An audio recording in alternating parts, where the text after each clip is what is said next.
Welcome into Chicago Bears Now. I am Harrison Graham. Are the Bears going to sign a pass rusher before training camp? There's 3 new names to dive into. Number 2, a new stadium update has come in.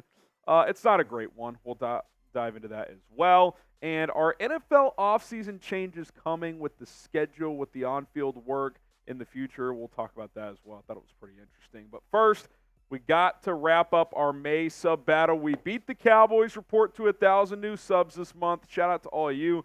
But let's not let them catch up. Let's bury these guys. Hell, I'd love to double them up for the month of May. So if you want free daily content here on Chicago Bears Now and you want to take down the Cowboys in our competition, go ahead and subscribe. All right, let's get to the first part of the show. Will the Bears sign a pass rusher?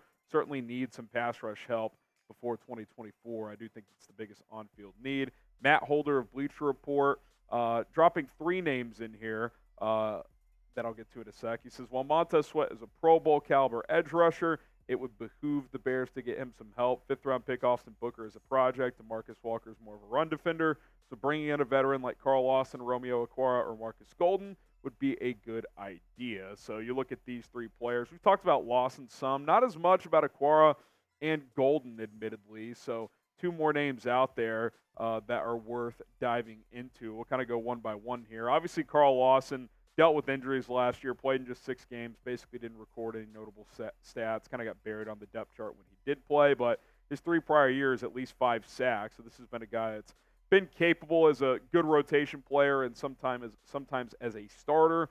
Okwara, who's been with Detroit for a while, so the Bears should be familiar with him.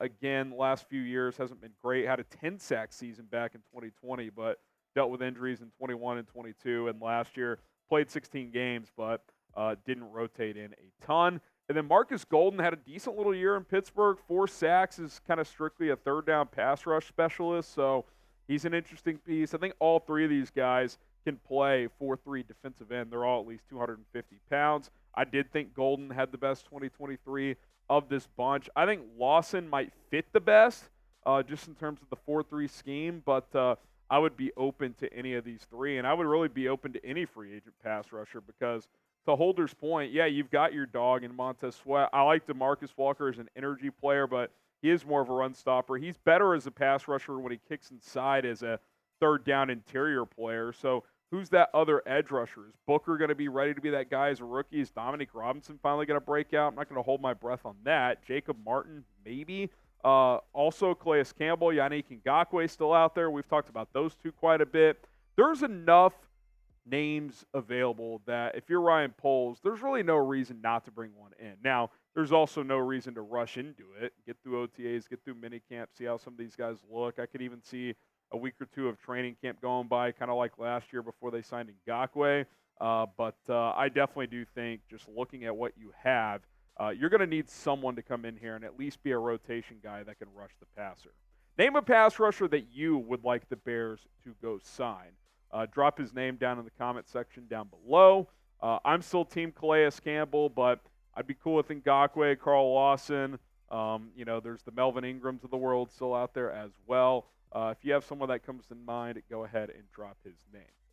All right, let's get to the latest on the stadium situation. And remember, last time I talked about the stadium, and my stance is kind of staying the same. I'll continue to provide updates, but my opinion of it is I don't have a strong opinion until something's in writing, because it just continues to be this back and forth game, which is continuing here. Illinois lawmakers have put the Bears' public funding request on hold until at least the fall, because remember the Bears kind of did that public announcement trying to get it to pass through this latest legislation period, and that did not happen. Here's Dan Petrella reporting this via the Chicago Tribune.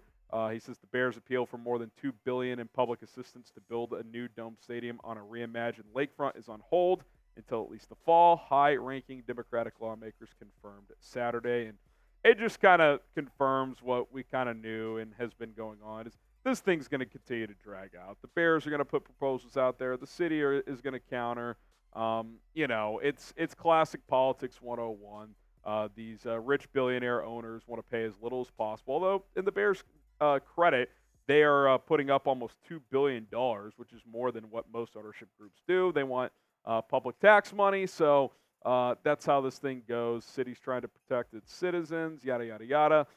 Cam Buckner, Illinois State Representative out of Chicago, says this. He says, it's fair to say there won't be any Bears action in this legislative session, which I think wraps up at the end of this month, which I think is fine. I think a proposal of this magnitude deserves sunlight and scrutiny, and very often what has happened in this building is that things get rammed through at the last minute without much public input or transparency. And I do think that was strategic by Kevin Warren and the Bears, is right before the draft, with about a month left in this legislative period, they put that big proposal out there and, hey, this is what we need, let's get this going. And there was no chance this was going to go through in a month time. It just wasn't going to happen. And now if you're Kevin Warren, what's your next move? I mean, obviously he's shown patience. He wants to get the best deal possible and do right by the Bears, and he seems passionate about keeping them in the city as well. He's lived in Chicago for a while. I do wonder, though, do you pivot back to Arlington Heights, see if they've or if they're willing to kind of pivot off of their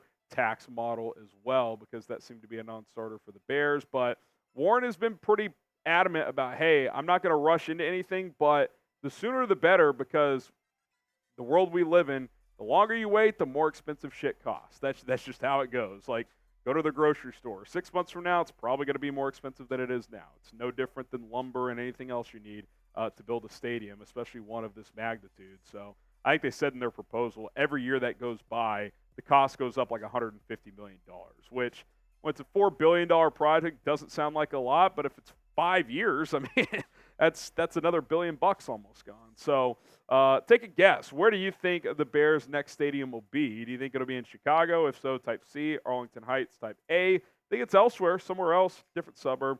Type E for elsewhere. Give us your thoughts down in the comments below. Prize Picks is today's sponsor of Chicago Bears Now. We appreciate Prize Picks very, very much. And listen, we're about to crown a champion in the NBA. The action on the floor is heating up. You should get in on some NBA playoff action and some NHL playoff action as well with Daily Fantasy Prize Picks, as you can set new lineups every single day. Got a little 3-player entry for you guys on this one. Producer Coop, help me out here. Less on Rudy Gobert rebounds, which is 11. More on Luka Doncic, 9 assists. And then more on Kyrie Irving, 1.5 3-pointers made. That's a goblin pick, so it lowers the number there, easier to hit. So 10 to win about 40 here. 3-player entries is usually 5x your output. So like you put $10 in, usually you'd win 50, but in this case it's about 40, as it's a more favorable number there for the Kyrie 3-pointers. PrizePicks.com/CLNS. Use code CLNS to get a deposit match up to $100. And listen, right now you could turn $10 into $1,000 with the right entry. All you got to do is get started today. PrizePicks.com/CLNS, code CLNS. Link is in the comments and description of this video.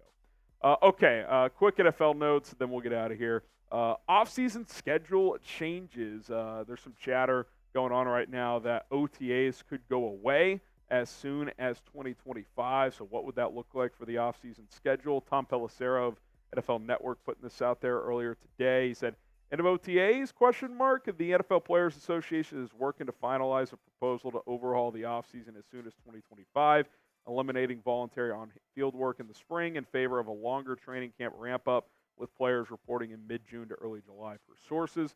The union has been seeking feedback on the plan from players, a majority of whom support the change. Sources say a formal proposal is expected this summer. Off-season work rules are collectively bargained, and any changes would require an agreement with the NFL. I guess per this report, he's saying as of now, most players are in favor of it. I wonder if they are, though, for a couple reasons. One, they are voluntary. Now, there's kind of a unwritten rule that you need to show up to OTAs among these teams, but, like, it's not required in the CBA. Like, Nate Davis doesn't go to OTAs a lot of the time. Now, I don't think that's a good move on his part, but I will say this. I could see some players not being in favor of this because mandatory minicamp's usually done first, second week of June, and then you're off until like the last week of July. So you've got that 6-week period. A lot of these players have kids, so you can go on vacation and stuff. If you kind of flip this around and your gap in the offseason is more until like early June, like sure you can say, okay, well, our time off is just earlier, but then if training camp starts earlier, that's not going to be voluntary. It is going to be expected that you show up. So, like, say training camp starts June 25th for teams, your offseason is done June 25th, and you are there the rest of the way until then. So, I don't know, man. Like, if you have kids and stuff like that, your only vacation time is really like the early part of June because kids are in school until late May. So, I guess I'm just thinking myself practically if I was a player, I don't know if I would like this model. It'll be interesting to see how it goes. Obviously, it impacts my job and how we would do things. I wouldn't have OTAs to cover, but shit, the NFL only allows you to be there one day a week anyway for media members. So maybe that's for the best. So I don't know. It'll be interesting to see if this goes through. That would be a pretty notable offseason change because as of now, you got OTAs in May and early June. But if not, the model would shift to kind of a quieter May, which would be okay because then training camp would start in later June. So from our standpoint, I don't think it'd be that big of a deal. But I do wonder certain players, especially those with families, if they would actually like this or not. All right, my name is Harrison Graham. That's going to do it for Chicago Bears Now. Thanks for tuning in. Hit that subscribe button. We'll see you next time.